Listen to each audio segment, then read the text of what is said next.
ને કડક હોય. કુવા આપણે પહેલાના વખતમાં ગામડે કુવામાં પાણી શીશણથી શીશતા ડોલે ડોલે. શીશણ દોરી કૂણી છે, પથ્થર કડક છે, છતાંય પથ્થરમાં કાપા પડી જતા. એમ આપણું મન ગમે એટલું પથ્થર જેવું કડક હોય ને, પણ રોજ સત્સંગનો ઘસારો, સત્સંગ રૂપી દોરી આપણને મળે ને, તો આપણું મન પણ નિર્મળ બની જાય. અને નિત્ય સમાગમ, સત્સંગ કરવા માટે નિત્ય સમાગમ કરવો, અને નિત્ય સમાગમથી આપણા જીવનમાં શાંતિ થશે. અને જ્યાં સુધી શાંતિ ન થાય ત્યાં સુધી સમાગમ છોડવો નહીં. સમાગમથી આપણને શું ફાયદો છે કે ભાઈ આપણા સારા સારા વિચારો આપણને મળે,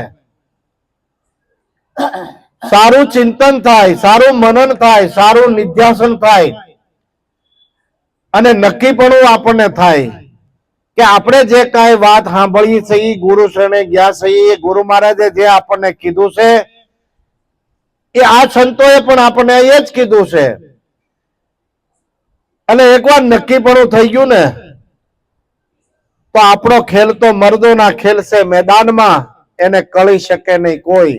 આપણે કાંઈ બંધ બારણે ગુરુ ઉપદેશ કરવાનો એવું નથી. કાનમાં કાનમાં ગુરુ ને હું તારો ગુરુ, એવા ગુરુ થવાનું નથી.